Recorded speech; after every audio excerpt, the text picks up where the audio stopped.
Hello, I'm Ryan Claytor. I am a cartoonist and a university professor who teaches comics. I have a book right now coming out called One Bite at a Time, which you can find at onebiteatatimebook.com. And you are listening and watching to Two Geeks Talking. Good morning, afternoon, evening, everyone. Two Geeks Talking is an entertainment industry interview show where we interview the creative people from the comic, film, TV, movie, and video game industries. And of course, I'm your host, Kurt Sasso. We are joined today by a returning guest. He has been on the show multiple times. It is always a joy to have him on the show because whether he's talking about A Hunter's Tale, whether he's talking about his amazing collection and knowledge of coin operated pinball machines, or if he's talking about his newest project, Elephant Eater Comics. We are joined by the ever talented Ryan Claytor, comes back on the show on Two Geeks Talking. How are you doing today? Hey, Kurt, it's so good to be back. Always a pleasure to talk with you. Thank you so much for having me here. Well, it's great to have you back. Whenever you show up on the show, I love talking with you, not only about your amazing projects, but I always love seeing how you change up your style, not only from your amazing shirts, but your room. It's like you've given yourself depth of field of everything here. Just one solid paper backdrop that I set up. No, we were talking before we started recording, but basically my son and I switched spaces. I was on floor one and he was here in floor basement, and we swapped spaces so that our new cat would not eat all of my books because I like these things behind me. So anyway, we keep cat upstairs, books downstairs. Everybody's happy. There you go. And you have a purring terror machine that you love, I'm sure. Right. For those that don't know anything about yourself as a creative person, tell us who you are and what you're bringing today to Two Geeks Talking. Well, thank you for asking and having me here. My name is Ryan Claytor. I'm a comic book artist and a university professor. I teach the comics studio courses at Michigan State University, and I spearheaded the comic art and graphic novel minor course of study there. We have an interdisciplinary minor between the art and English departments at Michigan State University, and we also have the largest public collection of comic books in the entire universe, anywhere, ever, sits in our main library. So we've got a bunch of comic book resources in addition to that on campus, but I'm here today to talk about my own work that I've been doing for the past 20 years. So this book is called One Bite at a Time. It's a hardcover, oversized art book, and there's like two main things that I'm really excited about for this book. One is the content, and the other is the format. So maybe we can talk about content first, which is essentially 20 years of my work in comics, illustration, and design.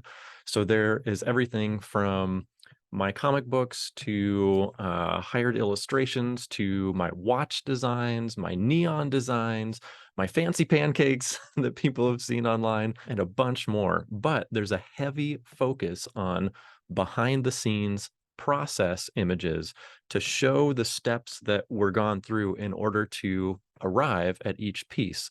So it's not just, pretty picture after pretty picture. I've read those art books before, and I come away feeling a little empty after looking through those because I always have a lot of questions like, what was this piece used for? Who commissioned you? Was it a personal piece? Was it a rejected submission? Like, what was this thing and when did it come out? So I include a little bit of contextual information, just like a paragraph or so, really light on the text, but really heavy on the process images that led to each piece. That's what I love about, and I remember looking at art history books and art brand books, especially for advertising, things like that. You see the final product, and it's almost like a testament to today's society when it comes to social media and always showing your best foot forward. I think you learn more from the process and the failures than from the final version, as great as it is, I'm sure. Yeah, yeah. I think as outsiders and even as an artist, sometimes I look at work from my heroes and I think, wow, that must have just happened so easily. That's rarely the case. So I really wanted to pull back that creative curtain and let people see what it took to make each of these pieces. And then I mentioned that second component of this book that I'm also really excited about. So I'm a designer at heart, and I love when people put extra attention to designing the product that surrounds the content within. So this book, as I mentioned, is going to be an oversized 9 by 12 inch hardcover book. And if you take a look at the outside, you'll see. Actually, do you mind if I share Yeah, some no, images right please. now, That'd Kurt? be that'd be great. Cool. I think I, I've got my screen share set up.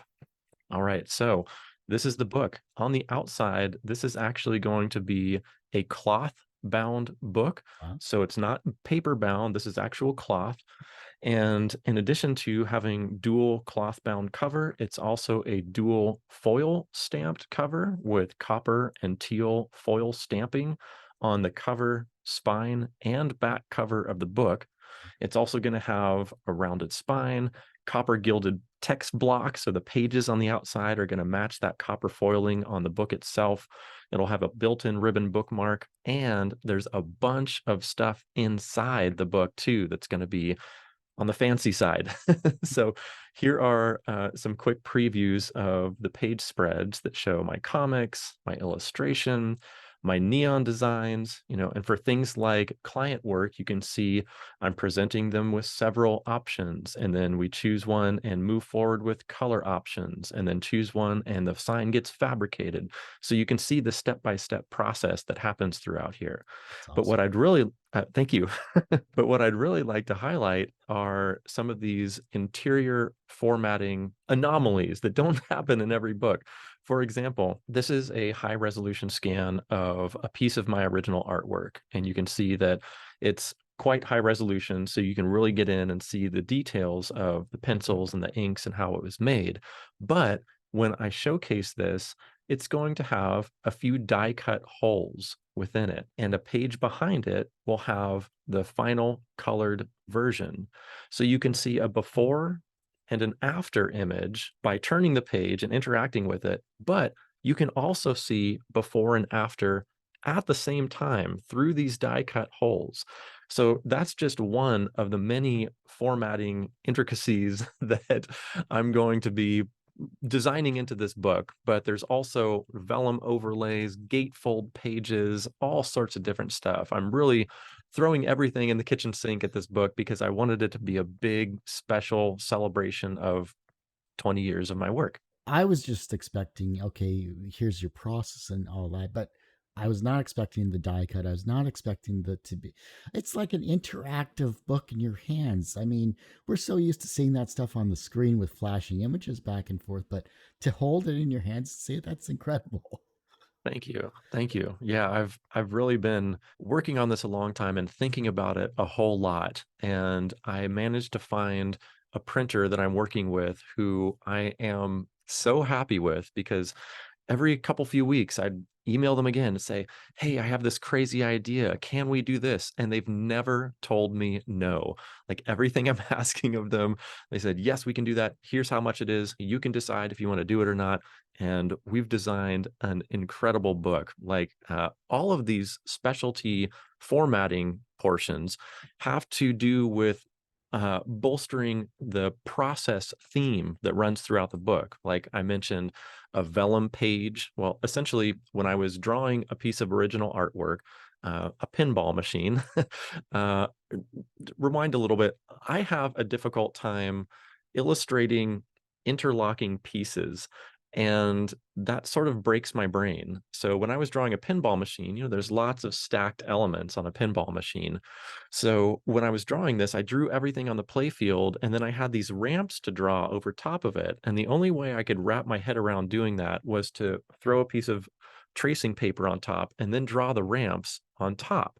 So I did that in reality, but when reproducing that in the book, I'm going to have that high resolution scan of the Bristol, and then on top of that, we'll overlay a page of vellum with the actual portions that were drawn on vellum on a piece of vellum page in the book. So you can get a really authentic experience of how these pieces were crafted. The planning of this must have taken a while. I mean, 20 years of illustration and brand work, as well as all of your other avenues and professions that you currently work on and do. How did you plan this out? How did this come together? And why is this an important book? That's a great question. In fact, You're reminding me of a conversation I had with my wife about 5 years ago when, I was coming up with the idea for this book. It was 2019, and I was touring Coin Op Carnival, a book that I co-wrote and fully illustrated with my best bud, Nick Baldridge. It's about coin-operated amusement devices, their history, the people associated with them, and it's fully illustrated. We were touring that book in 2019, and at the tail end of that year, it finally dawned on me, my gosh, this was my 15th anniversary of making comics. And I didn't say anything about it because I was so wrapped up in Coin Op Carnival that year. So at the end of that year, I told myself, okay, I'm going to do something big for my 20th anniversary, and started thinking about it and came up with this idea of doing an art book compiling my work from the past 20 years. And so I was out to dinner with my wife and I said, hey, I've got this great idea. What do you think? And she said, uh, I don't know, like, why are you making a book with your work? You know, it's cool. I want to celebrate 20 years, et cetera, et cetera. She's like, nah, I- you're not selling me on it. Like, why is this book being produced? What's important about this book? And at the time, I really didn't have the focus on process that I do now. And I really started digging in my archives to find those little scraps of paper and pencils and inks and colors that led to the final piece. So that was one component. The other component was that when this whole thing is put together, it's a narrative of my entire career. So it sort of relates to some of my early work in autobio where I was talking about my life. Essentially, I'm organizing these pieces in a sequential way, and when laid out, you can see, oh, okay, he's at his beginning stages here and progressing a little bit. And I think as the book moves on, you can see growth as an artist and see a career unfolding. When I first started doing some of these pieces, I lived in California. I was just getting out of grad school, and there was some more amateur pieces in there, and I want to showcase some of those things, like my very early work. Some of my very first books are going to be featured in here. But I think through the course of the 250 some odd pages that are in this book, you're going to be able to see that narrative unfold, that career start to build. And I think that's another really exciting portion of this book. So all that to say, your question reminds me of my conversation with my wife a while back when she really questioned me about the purpose for this book and really made me stop to think about it. And I'm so glad she did because the book is much better for it. We always have to take the advice of our significant other, and we'll be happier for it in the long run, I'm sure. I'm happier in the long run too. Obviously, you've seen your growth, and you see your growth in these 250 pages. Is there anything you would have changed about your creative process or yourself if you could go back and do this all over again? Man, I don't have many artistic regrets. There's nothing that I think I would have changed in particular because at the time, I think I was doing the best I could and making the best decisions that I could.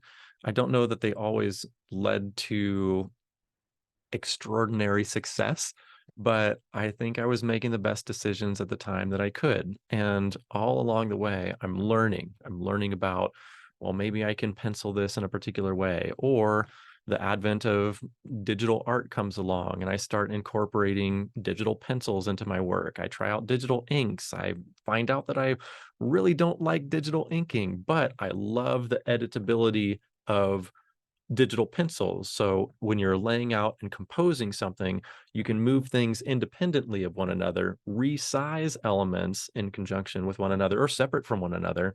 And then once you have that blueprint, then come in and ink everything. And for me, I've never been able to fully integrate myself into digital inking. I've been inking with a brush pen for so long. I feel like I can get the fidelity of line that I want there, and when I try it on a digital surface, it feels a little too slick to me and a little removed. I just can't get that, like, wobbly, organic, hand-drawn line that I want. So, over the course of these years, you can see process is changing, experimenting, trying new things, abandoning things that don't work. So I hope that this is an interesting artifact and inspirational to see all these different pieces, and hopefully an educational element too. I see this process focused throughout the book as kind of an educational arm of Ryan Claytor. I'm a university professor, and so I really enjoy teaching and helping people realize what they want to make too. So I really hope that this process portion of the book helps people in their own artistic careers. Did you find a process when you were experimenting with your art that turned out better than you expected? Huh.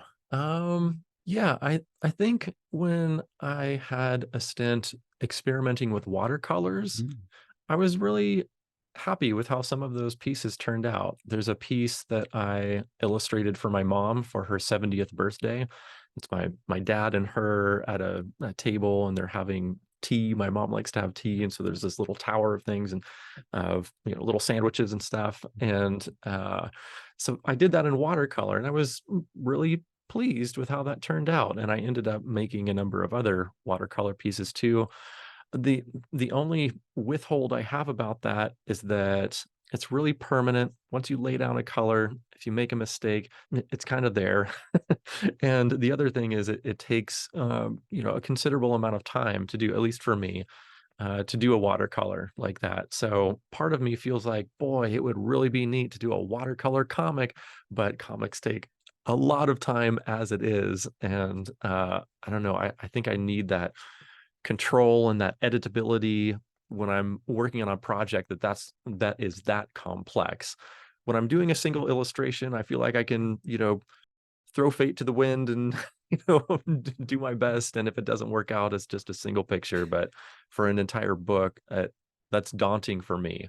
So whenever I see pieces that are like that, watercolor comics, I'm really taken by them. Obviously, you have a Kickstarter campaign currently ongoing. You have such a variety of products available. I mean, 250 pages is nothing to sneeze at, honestly. For the value that you're getting with this book, for not only from an artistic process, but from a learnability and educational perspective for those that are just starting in their artwork, or maybe those that never thought that they could do neon signs as an artist, as a professional. What are you trying to provide to the masses besides the book? I've got a number of different rewards available for folks, starting with a digital version of the book. So I've mentioned this book, and all the bells and whistles associated with it is going to be $50, which is actually 17% off the cover price. And I'm giving you free shipping as well.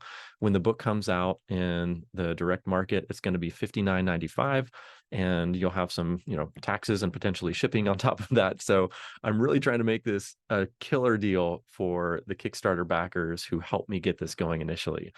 If that's a little steep for you, I do have a digital version at 25 bucks. And beyond the physical book, I'm also offering a couple of things. One is to sign the book. Another is something that I've never done before, is a commemorative patch.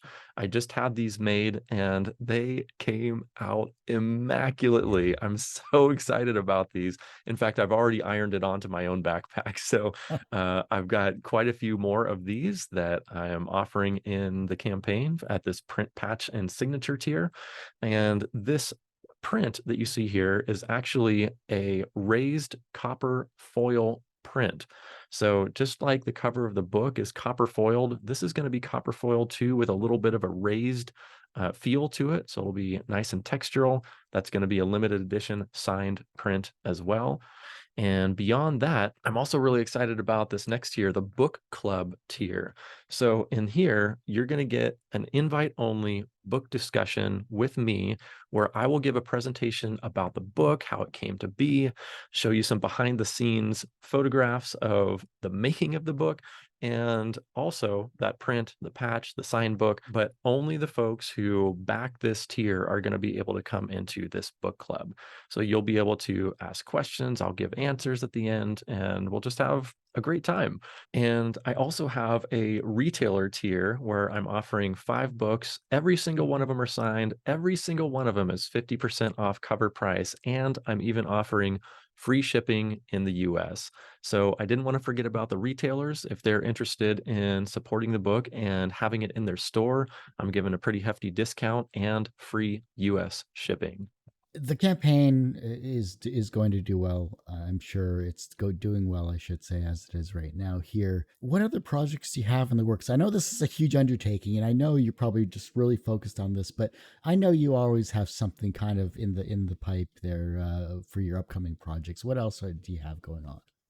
Yeah, that's a good question. I am just laser focused on this right now, but you're right. My mind does wander into the future. I think I talked with you on a prior Two Geeks Talking episode about Coin Op Carnival and the second issue. So we had some setbacks with that. And after this art book wraps and I fulfill that, I'm going to start working on a couple of projects with my co-writer from Coin Op Carnival. The first of which is going to be a scratch build electromechanical arcade game. So that means my buddy, Nick Baldridge, who is a technical genius, is going to build an arcade game that we conceived of together. And then I am going to make the art package for the entire thing. Now, this is an electromechanical inspired arcade game, which means there's no television screens. The way that you interact with this is it's a big back glass, and the animated elements are going to be backlit elements. So basically, it's masked. It looks like a static image at first, but then when a light lights up behind it, then an element will appear on the screen behind it. And then that light will go off and the next one will go on. And you can sort of animate things around there. And so we're making this two-player game called Robo Frenzy, where there is the world has been taken over by robots, and there's this big bad octopus type robot whose robotic tentacles are coming down and different sides of the back glass. And so you've got two players, one on each side, that can descend and grab uh, a tool, a gear, and bring that back up to the other side to start building your own robot to fight the robot invasion.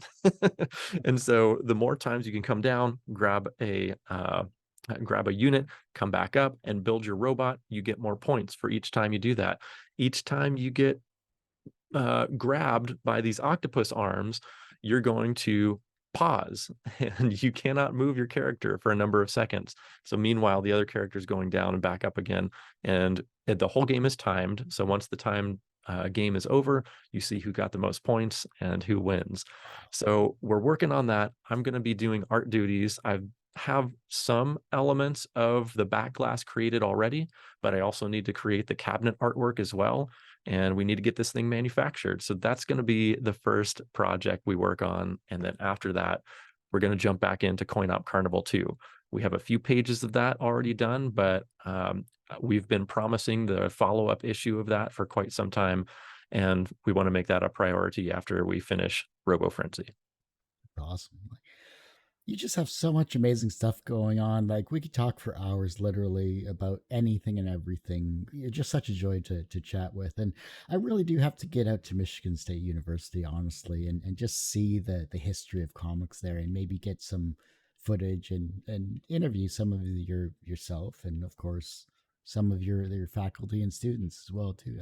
Something I'll try to plan in the coming year. We'd love to have you out there. And when you do come out, let me know. I'll be sure to try to schedule a tour of the Special Collections Library so that you can see the back stacks, walk through Nirvana and yeah, find some more folks that you could chat with and interview if you want. I'd be happy to do that. So let me know. I'm happy to chat. Appreciate it. Yeah, actually, one thing I'd like to highlight that sort of falls to the wayside is in this project, I'm also donating to an organization called One Tree Planted that is a reforestation partner with me for this project. So for every person that backs the campaign, we are planting one tree together. This is sort of a little ways down on the Kickstarter campaign, so you can investigate this if you like. But I just wanted to highlight this because the page is long, and I want to make sure that this gets some attention too. So every backer for the campaign will mean one more tree is planted in this world. So I want to send some thanks out to One Tree Planted, my reforestation partner for this crowdfunding campaign. I'm really excited to be a part of this with them. You've used them in the past campaigns as well too, and how has that worked out for you? Really great. It's in fact, I'm nobody special. Anybody can do this, and I would encourage you to go to onetreeplanted.org and investigate it for yourself for any project, any creative project that you might like to do too. So if you're making a book or, putting on a play, I'm sure there's a million ways you can think of to partner with a reforestation organization like this. They made it super easy, and essentially all it is a dollar donated means one tree planted. And you don't even have to be a creative person to make that happen. You can simply donate to onetreeplanted.org if you feel moved to do so, and the same properties apply. I'm really happy to start giving back. I feel like I've made lots of things from lots of trees, and it's about time I give back and plant some trees for the things that I'm making. Well, that's a wonderful cause to support, obviously, for sure. And, as long as we could do something like this, and we'll live a little longer in this world. Right, right. Well, Ryan, I do hate to say it, but that ends this particular episode of Two Geeks Talking. As always, I want to thank you so much for coming back on the show. It's always such a pleasure to be here, Kurt. Thank you so much for having me. Anytime, anytime. And I definitely want to have you and, of course, your amazing collaborator with Carnival to come. I'd like to have you both on to talk about that project once that gets going, or once you're in the final stages of it. I'd love to pick both of your brains on that for sure. That'd be great. Nick's a great guy to talk to as well. Before I let you go, where can we find you? How can we support you? Of course, where is this amazing campaign, and when does it end? Yeah, so this campaign, you can find it at onebiteatatimebook.com. That's onebiteatatimebook.com. That'll take you straight to the Kickstarter page, and it's running throughout the month of November 2023. So if you're interested in checking out this book, seeing what there is to offer, you can see that at onebiteatatimebook.com. Well, like I said, that ends this particular episode of Two Geeks Talking. You can, of course, find this interview and 1,000 plus others on our website, tgtmedia.com or twogeekstalking.com. That's TWO, not the number two. You can, of course, go to our YouTube channel, which is youtube.com/TGTmedia. The podcast is back after 12 or so years. You can find that at twogeekstalking.podbean.com or just search for Two Geeks Talking wherever you get your podcasts. And as I say every week, everyone has a story to tell. It's up to me to help bring that out. Thanks for listening and watching on Two Geeks Talking. Thanks for doing all these interviews, Kurt.